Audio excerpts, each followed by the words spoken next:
Broadcasting live from the Business RadioX studios in Phoenix, Arizona, it's time for Phoenix Business Radio, spotlighting the city's best businesses and the people who lead them. Welcome to Arizona Good Business Radio, featuring leaders in the Arizona business community, working to build a lasting impact throughout our state through doing good business.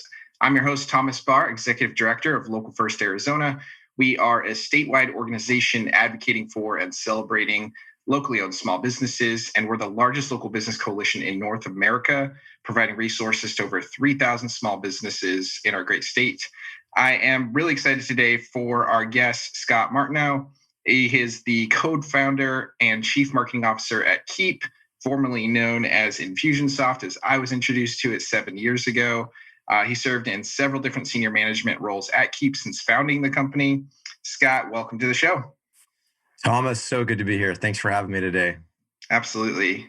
I am personally just really excited about this conversation. I actually have been a user of the software and familiar with the company since I joined Local First 7.5 years ago. Has always been a great partner of ours. My first icon, I think, was in 2013 or something like that. And it's just been exciting to see the development of the company. If you're in Arizona doing business right now and you don't know Keap, I'd be surprised. But for those that haven't heard from you or maybe need an update, let's hear about the company, hear about your experience with it. Great. Well, just a quick snapshot is Keap's a software company, and we have sales and marketing automation software specifically built for entrepreneurial small businesses. And so what sales and marketing automation software, it's a combination of a few things. One is CRM, so it's the core customer relationship management system, and it's combined with marketing automation tools that allow you to do automatic follow-up and sales automation tools to help you make sure you can close the sales for your hot leads. And then we also help with payments so you can actually get paid, which I know at least most entrepreneurs care a lot about. So that's a summary of what we're at. I assume we'll get in a little bit more to kind of our backstory, but we're a locally born and bred company. My wife and I both grew up in Mesa, and Clayt and his wife, which is my sister, grew up in Mesa. And then my other brother is our third co-founder. And we've been in Gilbert, we're currently in Chandler. And we've always loved the fact that we're building a business here. As we went through our journey and raised capital and so forth, there was always this, well, are you going to move this to the valley? I'm like, no, we're in the valley, not the other valley. Right. And so we just love the fact that we're here, and we have an amazing team that wakes up every day to go help entrepreneurs. So I love what the mission that we're up to, and I love what you're up to too. Local First Arizona, it's fantastic. Just anything that we can do to support entrepreneurs is, I know, so helpful. A lot of times business owners just feel alone and they need support and help. So love what we're up to. Yeah, and going back to that, the piece sharing, growing the company in the valley here and not the other valley. You've, as a company, somewhat been on an island in that space of tech, right? And it's grown over the years, but there's not many large tech companies headquartered in Arizona. And I'm sure there's been maybe pressure or, question marks from investors or just people in general about, how is this happening in Arizona, or why is this company in Arizona? Has it always been a commitment from Keap and the founders of, staying committed to our state? And what have you chosen to do to kind of make sure that you guys are embedded in the community here? Yeah, well, it's probably the funny truth is it's probably as much a we'll show you. If you know Clayt, my co-founder, if you want to see something get done, just tell him it can't be done and watch what happens. So there was a lot of that, admittedly, as we were going through the process. But also, I think this is sort of true to the entrepreneurial story that we're all about, which is entrepreneurship is about you bringing your unique self and your unique offering to the world in your unique way. And so I think we just always felt like, hey, why would we go, create some version of us that's not us. Let's go build this where we are. There's some practical reasons why we would never leave anyway. But yeah, I think it's been a commitment from the beginning. We've had satellite offices so we could serve our customers better. We have customers all over the world. So we've had an office on the East Coast and on the West Coast as well, and one up in Utah. And we've found that actually it's just better for us to stay centralized. And I think, in today's COVID world, I think the idea of where you're headquartered sounds like it's probably going to end up being less important for a lot of other people. But I think it's always been, it's been important to us that we've been in Gilbert. It's been less important that we're all, we're where the hotbed of tech startups are. So yeah, I think it's been fantastic. Cool. So obviously the landscape of small businesses, even pre-COVID, has changed since Keap started. How has the company, how's your mission to help those businesses evolved over those years, even into COVID, and how you're responding to what small businesses need right now? I'm not sure how much you want me to go into the backstory, so I'll give you kind of just a high-level answer, quick answer to that, and then we might get a little more context if I share kind of the history of the company. But I'd say early in the history of our company, we really focused in on a group of entrepreneurs who were very marketing savvy. We built some great software for them that was very powerful, and that power has changed hundreds of thousands of lives. As we've evolved and looked at the market dynamics, the reality is most small business owners they wouldn't consider themselves sophisticated marketers. And in many cases, they don't even really want to have to think about marketing, right? I think the most successful entrepreneurs realize that they need to. So I think probably the biggest shift we've seen as we've navigated is our mission today is about simplifying growth for small businesses. It's really about creating growth without the chaos. And that means we have to get better at being easier to use. There was a season where our reputation was, wow, this software will change your life, but it takes a lot to get up and running. And, in full transparency, I still think anytime you're trying to tackle all of sales and marketing, what I mentioned, there's a decent amount of work, especially if there are significant changes that need to happen in the business. But I'm really just pleased with how the team has evolved. Our Keap, the experience in the Keap products is far easier than Infusionsoft. In fact, we're winning awards now on easiest CRM to use, and we're just launching what we call easy automations, which make building automations accessible to any human on the planet that has a pulse. So I think that's probably the biggest shift is we need to make things easier so that it requires less effort. That's really what, most of the energy we spend is how do we make this easier for small businesses to get the benefits of automation without so much of the cost. I think specific to COVID, I think really it's been a fascinating time. We've had from a growth standpoint inside of Keap, it's been a fantastic year for us, despite how much turmoil is going on. And we've seen two things. One, there are businesses that are just, hit so hard that they are crippled. But what I love about our customer base is the grit that is there. And we see it over and over again. And it's so inspiring to watch people who one day wake up and say, man, am I done? And their minds go to the place of saying, what is it going to take? How do I need to innovate? And we've seen some of the most inspiring stories in COVID is as business owners just dig deep and they go innovate and change models. And I was just watching, we've got a big campaign, a docuseries called Big Grit, which people can go to our website at keap.com and see that. But one of the stories I was watching last night is Brooklyn Music Factory. And he was specifically talking about how when COVID hit, he was in this sort of existential crisis. Like, is this an opportunity or is this devastating? I think was the quote, if I remember it right. And then he shared how he leveraged this opportunity to basically take his entire program online, which he'd been thinking about for years and thinking it would take him forever to do it. So he's kind of dragging his feet. And then all of a sudden he's like, and now we're here. And so I just, I love the fact that we get to serve entrepreneurs and we get to watch that grit come through in times like this. Yeah, that's, a similar experience from our perspective at Local First. It's, as this thing came through and hit, especially in Arizona, that mid-March period, it was I would say 3 weeks of just, utter chaos and panic.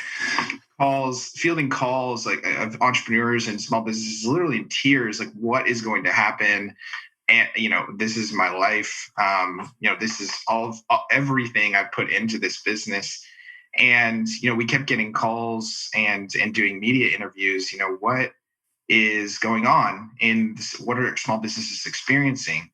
And I would always respond, there's a lot of anxiety, like, as you could imagine, but also it's like, this group of people that's being the most impacted, or one of the groups being the most impacted, are the most innovative, adapting individuals, collective of people that exist in the world. Like, they do this because they adapt. And so, yes, this is trying times. Yes, this is, probably the greatest thing they'll ever have to adapt to.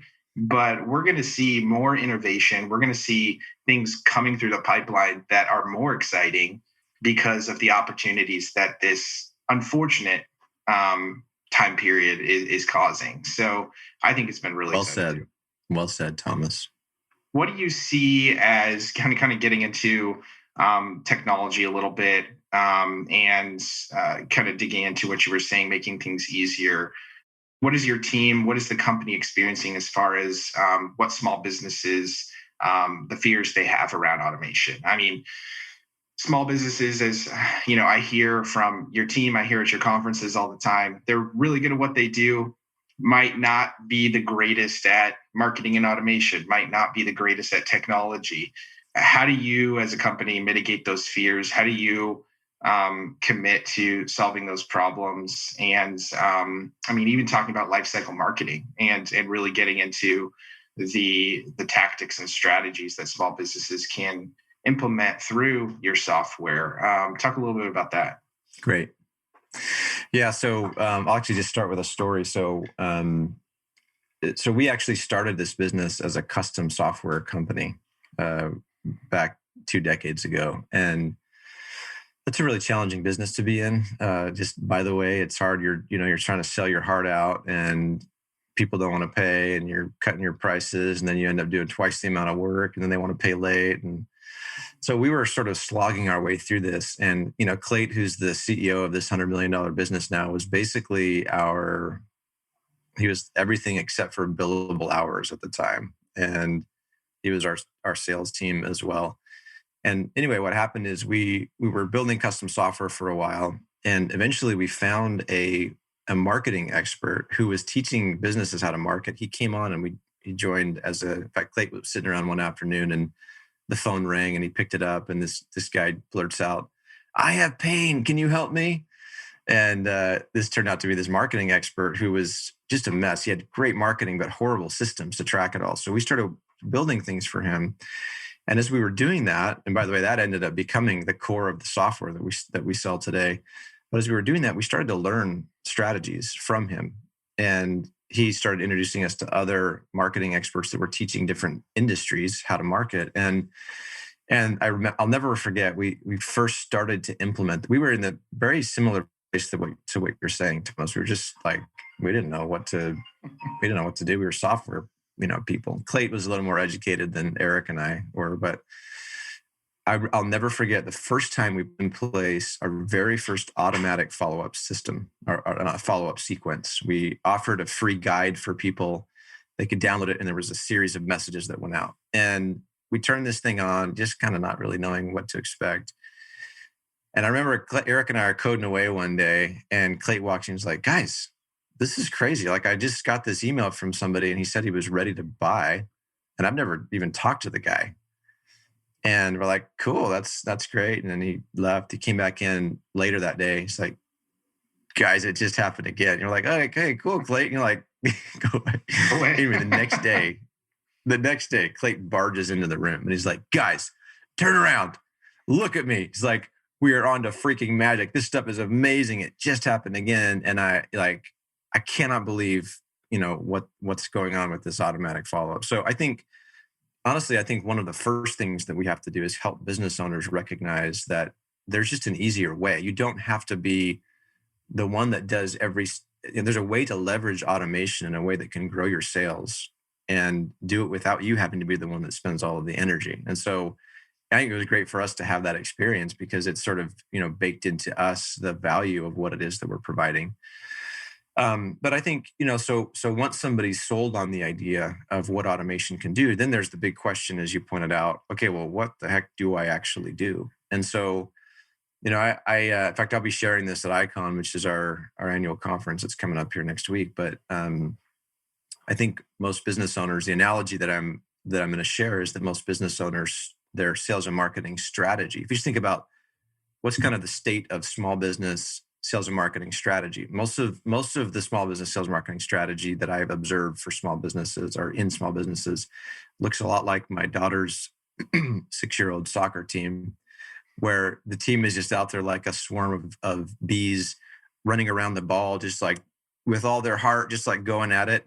But there's not a lot of structured plays. If you maybe compare that to a professional team that has structured plays and playbooks, and people understand the role of each of those plays and what it's out to accomplish. And so we've spent a lot of time developing a methodology. It's founded, we call it lifecycle marketing is sort of the underlying principle, but it helps business owners to think through their sales and marketing strategy by looking at their entire customer journey and deciding, okay, what are the plays I need to run?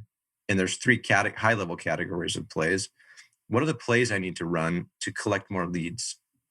What are the plays I need to run to convert those leads into customers and clients? And then what are the plays I need to run to make every one of my customers and clients a raving fan who not only buys more, but will tell all their friends about me and, and spread word of mouth.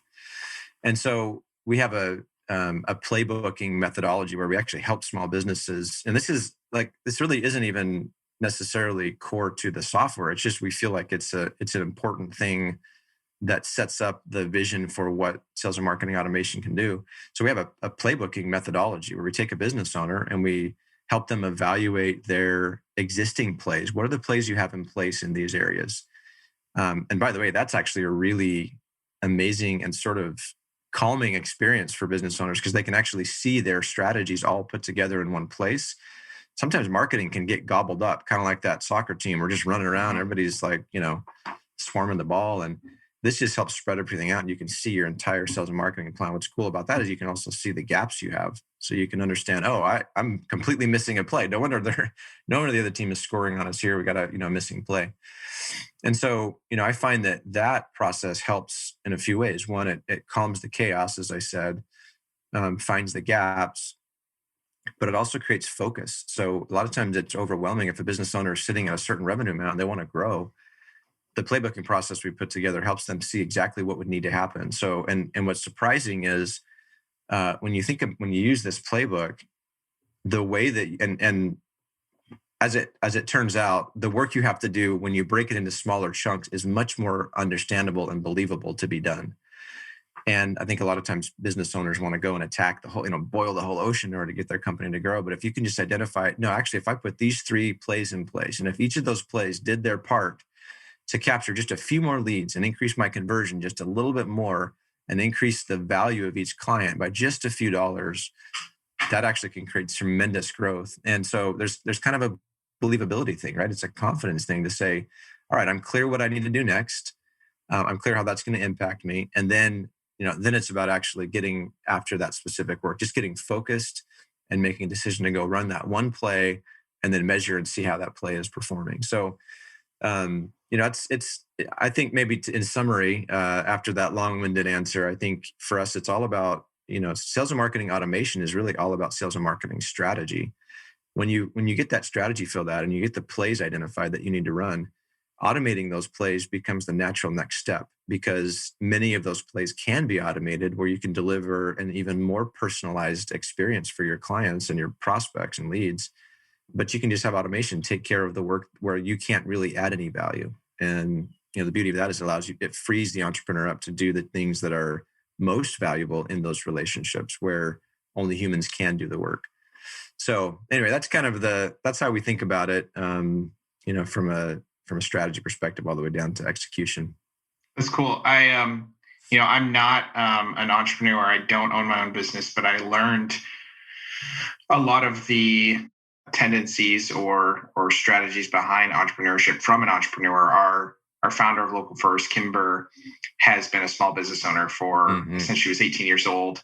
And, we're a nonprofit organization, but I one of our core values is being entrepreneurial, because that's how we approach everything. And so we're a super unique organization, I think, through having that aspect of what we do.